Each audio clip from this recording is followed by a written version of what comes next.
She woke up just like always, at 6:30, had breakfast with her daughter, packed her little backpack, kissed her forehead. Everything was normal. No one knew it was their last morning together. Cut to a young woman lifting her child. Left her, hug she just needed to get milk. 1 block down the street. 5 minutes there and back, she walked out. End. Police station. Evening. Static shot. Officers look bored. 6 hours after Olga disappeared, her sister went to the police. She said a young mother was missing, left at 9 a.m. It was now 3 p.m. No phone, no return. Her little girl was alone. Officer looks up slowly from his paperwork. Officer, maybe she just needed a break. Sister, a brie. Missing posters on street poles. Rain washes the ink away. A week passed. Still no sign of Olga. Not in hospitals, not in morgues, not even among the recently arrested. Her sister printing posters, looking tired and scared. Her sister called everyone. Hospitals, shelters, newspapers. Then came the phone call that froze her blood. End. Kitchen. Evening. Phone conversation. Only heard from one end, man whispering, "I know where she is. I saw her." They pushed her into a car.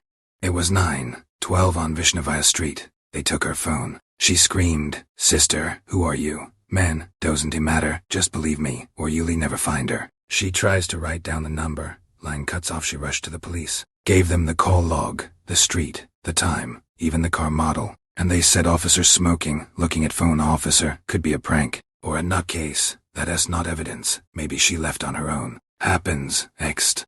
Abandoned garage street. Dog pulling owner. Something smells off. The next day, a woman's purse was found nearby. Torn. Inside. A metro pass and a crumpled note in a child's handwriting. It said, "Mommy, come back soon."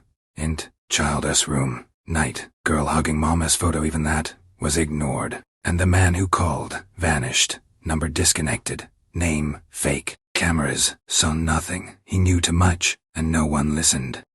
Int. Apartment. Doorbell. Social worker and police arrived. 10 days. No mother. Olga's sister fed the child, tucked her in, told her bedtime stories, until the knock came. Not with answers, with paperwork. Social worker with a folder. Policeman standing quietly. Social worker, you are not her legal guardian. The mother is now considered missing. The child will be placed in state care. Sister shocked. Are you serious? She is in danger. I am her aunt. Social worker, you didn't adopt her.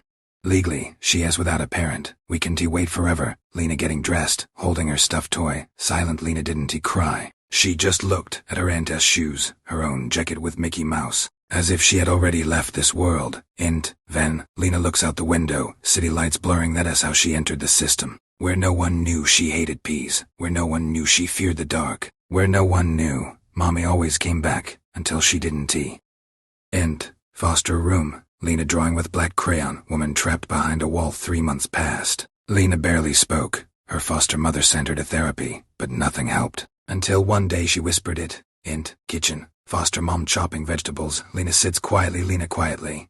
Mommy asks back. Foster mom, what? Lena, she is in the basement. She is waiting. Foster mother freezes, knife in hand, turns slowly. She thought it was a game. Then, trauma. Then she forgot.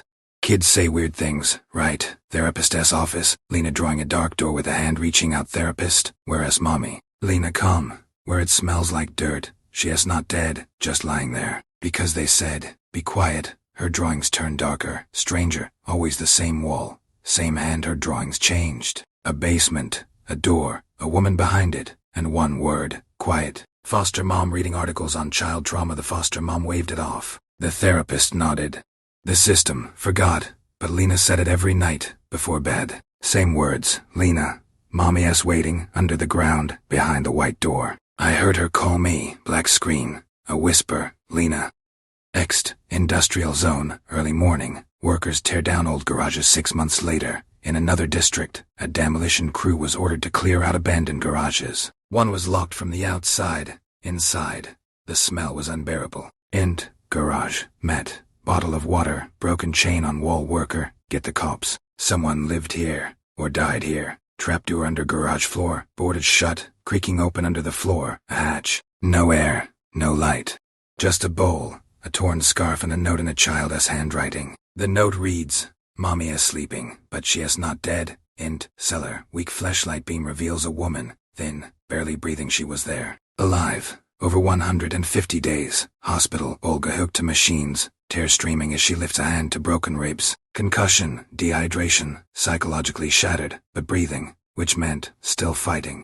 Police photos, torture evidence, rope, camera tripod, and finally, police began doing what they should have done on day one. Hospital room. Lena enters with social worker, stops in shock when Lena was told her mom was alive. She didn't cry. She simply said, "I told you so." Lena runs to the bed. Olga holds her. No words needed. Olga couldn't speak. Her throat was damaged. But she didn't need to. She just held her daughter, and they both cried. Later, Olga speaks to therapist. Voice weak and shaky. Therapist, "Do you remember who took you?" Olga whispers, "I knew him. We'd crossed paths. He waited for me." Therapist, "Why, Olga?" He said, "You need to disappear so your daughter can be mine." Flashback, stalking photos, hidden camera shots, following from distance. He'd been arrested for stalking. Released a year prior. His file, lost. His name, deleted from records. But his plan was precise. Basement tape recordings, a menace voice on static audio. "Man, she'll be mine soon. You Ray done, she'll forget you." Police documents, fake guardianship papers filed in Lanca's name. He wanted custody. He forged documents, prepared everything. He was waiting for the system to forget her, for her to become claimable. Police station, suspect board, photo labeled missing. Olga survived. The girl was home, but the man, gone. No traces, no DNA, no cameras, no movement after that day. No fingerprints, no phone pings, no sightings. It was like he vanished. New apartment. Olga locks shutters, checks deadlocks. They moved, changed names, disappeared from the web. Police promised protection, but Olga didn't believe promises anymore. Child's room. Night. Lena wakes, stares into darkness. Lena whispers, "Mom."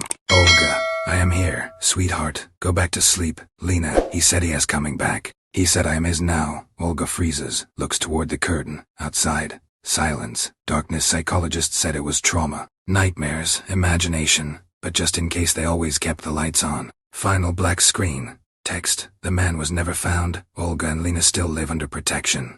Every year, Lena repeats the same words. "He has not done yet."